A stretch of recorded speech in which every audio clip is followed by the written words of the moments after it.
ಅಯ್ಯೋ ಸಿಕ್ಕಾಪಟ್ಟೆ ಪರ್ಚೇಸಿಂಗ್ ಇದೆ. ನನ್ನ ಮಗಳು ಆಸೆನೆಲ್ಲ ಪೂರೈಸಿಬಿಡ್ಬೇಕು. ಇಲ್ಲಿ ತಂಗಿ ಮೇಲಾರು ಕಾಣ್ತಾನಿಲ್ವಲ್ಲೋ. ಇಷ್ಟೊತ್ತು ಅಣ್ಣ ಅಣ್ಣ ಅಣ್ಣ, ಶಾಪಿಂಗ್ಗೆ ಎಷ್ಟು ಟೈಮ್ ಇದ್ರೂ ಸಾಕಾಗಲ್ಲ ಅಣ್ಣ. ನಾವೆಲ್ಲ ಬೇಗ ಬೇಗ ಹೋಗ್ಬೇಕು. ಅಕ್ಕ ಆಲ್ರೆಡಿ ರೆಡಿ ಇದ್ದಾಳೆ, ನೀವೆಲ್ಲ ರೆಡಿನಾ? ಅಯ್ಯೋ ಪರಿಮಳ, ನೀನು ಹೇಳೋದಕ್ಕಿಂತ ಮುಂಚೆನೆ ನಾವು ರೆಡಿ ಆಗಿಬಿಟ್ಟಿದೀವಿಯಾ?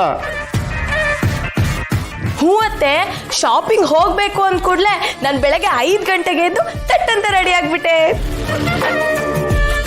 ಅಯ್ಯೋ ಮಗಳೇ, ನಿನ್ಗೇನೇನು ಬೇಕೆಲ್ಲ ತಗೊಂಡ್ಬಿಡಮ್ಮ.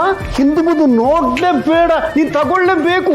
ಮತ್ತೆ ಪ್ರೈಸ್ ಟ್ಯಾಗ್ ನೋಡಕ್ ಹೋಗ್ಬೇಡ, ಗೊತ್ತಾಯ್ತಾ? ನೀನು ಹಂಗೆ ರೇಟ್ ಎಷ್ಟು ಅಂತ ಕೇಳಿದ್ರೆ ಅವಮಾನ ನನಗಲ್ಲ, ಯಾರಿಗೆ ಹೇಳು? ಗ್ರೇಟ್ ರಮಾದೇವಿಗೆ. ನೀ ಮನೆ ಸ್ವಂತ ಅಲ್ವಾ?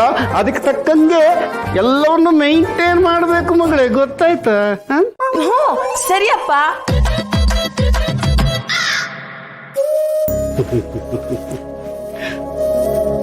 ಎಲ್ಲರೂ ರೆಡಿನಾ? ಹೊರಡೋಣ. ಹೋಗೋಣ ಬನ್ನಿ ಬನ್ನಿ. ಅಕ್ಕ ಅಕ್ಕ ಒಂದ್ ನಿಮಿಷ, ಗೌರಿನ ಕರೆದ್ ಬಿಡ್ತೀನಿ ಅಕ್ಕ, ಅವಳು ಬರ್ಲಿ. ಗೌರಿ, ಏ ಗೌರಿ!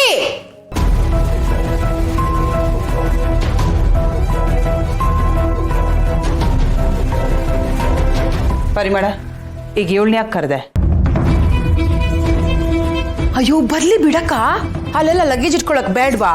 ಕೆಲಸದವ್ರಿಗೆ ಕೂರ್ಸಿ ಸುಮ್ಮನೆ ಸಂಬಳ ಕೊಡಕ್ಕಾಗುತ್ತಾ ಅಕ್ಕ? ಕೆಲಸ ಮಾಡ್ಲಿ.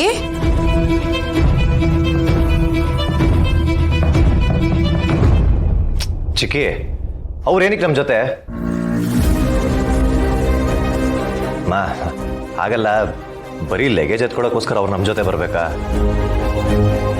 ಅದರಲ್ಲೂ ಮನೇಲಿ ಬೇರೆ ಯಾರು ಇರಲ್ಲ, ಕೆಲಸ ಮಾಡೋಕೊಬ್ರು ಇರ್ಬೇಕಲ್ವಾ? ಅವ್ರು ಇಲ್ಲೇ ಇರ್ಲಿ ಬಿಡಿ. ಅಯ್ಯೋ ಪ್ರೀತು, ನಾವಿದ್ಬಿಟ್ರೆ ಸಾಕಾ? ನಮ್ಗೆಲ್ಲ ಅದು ಇದು ಕೊಡಕ್ ಯಾರಾದ್ರೂ ಒಬ್ರು ಬೇಕಲ್ವಾ? ಅದಕ್ಕೆ ಅವಳು ಬರ್ಲಿ.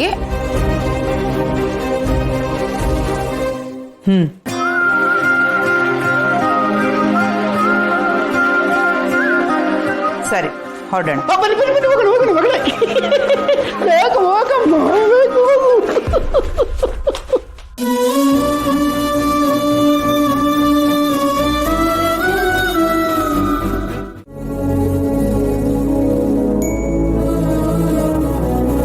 ಮೇಡಮ್, ಅಂಕಿತಾ ಮೇಡಮ್ ಸೀರೆ ಮತ್ತೆ ಒಡವೆಗಳನ್ನ ಅವ್ರ ರೂಮಲ್ಲಿ ಇಟ್ಟಿದ್ದೀನಿ.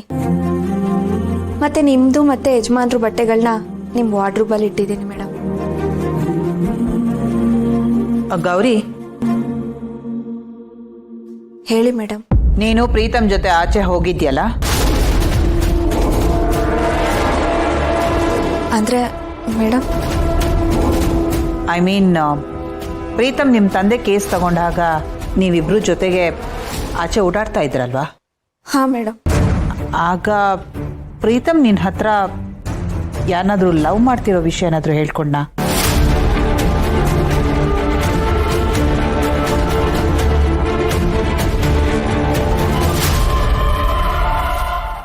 ಯಾಕೆ ಕೇಳ್ತಾ ಇದ್ದೀನಿ ಅಂದರೆ, ಅಭಿ ಮತ್ತೆ ನಿಮ್ಮ ಅಕ್ಕನ ವಿಷಯದಲ್ಲಿ ನಾನು ಮಾಡಿದ ತಪ್ಪನ್ನ ಮತ್ತೆ ಮಾಡಬಾರ್ದು ಅಂತ.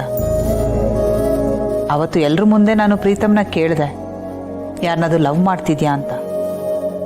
ಅದಕ್ಕೆ ಅವನು ಇಲ್ಲ ಅಂತಾನೆ ಹೇಳ್ದ. ಅದು ನಿಜವಾಗ್ಲೂ ಅವನಿಲ್ಲ ಅಂತ ಹೇಳಿದ್ನಾ, ಇಲ್ಲ ಯಾರನ್ನಾದ್ರೂ ಲವ್ ಮಾಡ್ತಿದ್ದು ಮುಚ್ಚಿಡೋದಕ್ಕೋಸ್ಕರ ಇಲ್ಲ ಅಂತ ಹೇಳಿದ್ನಾ? ಅದು ನನಗೆ ಗೊತ್ತಾಗ್ಲಿಲ್ಲ. ಆ ಕ್ಲಾರಿಫಿಕೇಶನ್ಗೋಸ್ಕರನೇ ನಿನ್ನ ಹತ್ರ ಕೇಳ್ತಾ ಇದ್ದೀನಿ ಅಷ್ಟೇ. ಇಲ್ಲ ಮೇಡಮ್, ಅವರು ಆ ಥರ ಏನು ನನ್ನ ಹತ್ರ ಹೇಳ್ಕೊಂಡಿಲ್ಲ, ನನಗೆ ಗೊತ್ತಿಲ್ಲ. ಸರಿಯಾಗಿ ಯೋಚನೆ ಮಾಡಿ ಹೇಳು. ನೋಡು, ಈಗ ನೀನು ಪ್ರೀತಮ್ ಆಚೆ ಹೋದಾಗ ತುಂಬ ಹೊತ್ತು ಅವ್ನ ಫೋನಲ್ಲಿ ಮಾತಾಡ್ತಾ ಇರೋದು, ಅಥವಾ ಇಷ್ಟೊತ್ತಿಗೆ ಸಿಗ್ತೀನಿ ಅಷ್ಟೊತ್ತಿಗೆ ಸಿಗ್ತೀನಿ ಅಂತ ಹೇಳಿದ್ದು, ಅಥವಾ ನಾನು ಇಲ್ದಿರೋ ಟೈಮಲ್ಲಿ ಏನಾದರೂ ಗಿಫ್ಟ್ ಐಟಮ್ಸ್ ಬಂದಿದ್ದು, ಇಲ್ಲ ಅವನು ತುಂಬ ಹೊತ್ತು ಫೋನಲ್ಲಿ ಚಾಟ್ ಮಾಡ್ತಾ ಇದ್ದಿದ್ದು, ಇಲ್ಲ ಅವ್ನ ರೂಮ್ ಕ್ಲೀನ್ ಮಾಡುವಾಗ ನಿನಗೇನಾದರೂ ಐಟಮ್ಗಳು ಸಿಕ್ತು, ಈ ಥರ ವಿಷಯಗಳೇನಾದರೂ ನೋಡಿದ್ಯಾ? ನೋಡಿದರೆ ನನ್ನ ಹತ್ರ ಹೇಳು. ಇಲ್ಲ ಮೇಡಮ್, ನೀವು ಹೇಳೋ ಥರ ಏನೂ ಆಗಿಲ್ಲ. ಯಾಕೆ ಈ ಥರ ಕೇಳ್ತಿದ್ದೀರಾ? ಹೇಳದ್ನಲ್ಲ, ಅಭಿ ವಿಷಯದಲ್ಲಿ ಮಾಡಿದ ತಪ್ಪನ್ನ ಪ್ರೀತಮ್ ವಿಷಯದಲ್ಲಿ ಮಾಡಬಾರ್ದು ಅಂತ. ನನಗೆ ಗೊತ್ತು ಪ್ರೀತಮ್ ಸುಳ್ಳು ಹೇಳ್ತಿಲ್ಲ ಅಂತ. ಆದರೂ ಅದನ್ನು ಕ್ಲಿಯರ್ ಮಾಡ್ಕೊಂಬಿಡೋಣ ಅಂತ ನಿನ್ನ ಹತ್ರ ಕೇಳಿದೆ ಅಷ್ಟೆ. ಒಂದು ಕಾಲದಲ್ಲಿ ಹೆಣ್ಣೆತ್ತವ್ರು ಮಾತ್ರ ಭಯ ಪಡ್ತಾ ಇದ್ರು. ಈಗ ಗಂಡ ಹೆತ್ತವ್ರು ಕೂಡ ಭಯ ಪಡೋವಂಥ ಪರಿಸ್ಥಿತಿ ಬಂದ್ಬಿಟ್ಟಿದೆ. ಹಾಗಾದರೆ ನಿನಗೇನೂ ಗೊತ್ತಿಲ್ವಾ? ಇಲ್ಲ ಮೇಡಮ್, ಅದ್ರ ಬಗ್ಗೆ ನಂಗೆ ಏನೂ ಗೊತ್ತಿಲ್ಲ. ನಂದು ಒಂದು ಹಣೆ ಬರ. ಪ್ರೀತಿರೋ ಹುಡುಗಿ ಜೊತೆ ದೇವಸ್ಥಾನಕ್ಕೆ ಹೋಗೋದು ಬಿಟ್ಟು ಈ ಅಂಕಿತನ ಜೊತೆ ಹೋಗ್ತಾ ಇದ್ದೀನಿ. ಎಲ್ಲ ನನ್ನ ಕರ್ಮ.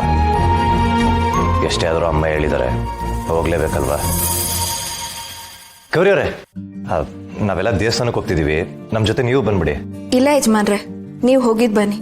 ನನ್ಗೆ ಅಡುಗೆ ಮನೇಲಿ ತುಂಬ ಕೆಲಸ ಇದೆ, ಅತ್ತೆ ಕಾಯ್ತಿರ್ತಾರೆ. ಚಂದ್ರು, ನಾನು ಹೇಳ್ತೀನಿ, ನಮ್ಮ ಜೊತೆ ಬನ್ನಿ.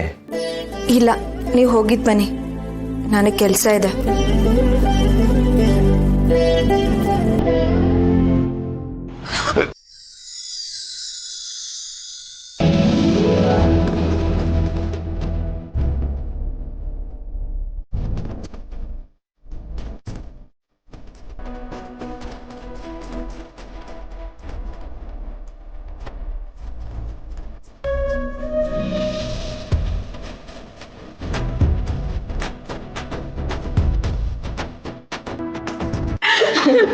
ಅಕ್ಕ, ದೇವಸ್ಥಾನದಿಂದ ವಾಪಸ್ ಬರ್ಬೇಕಾದ್ರೆ ಇವ್ರ ಜೊತೆ ಬಟ್ಟೆ ತಗೊಂಬರೋಣ, ಶಾಪಿಂಗ್ ಹೋಗೋಣ ಆಯ್ತಾ?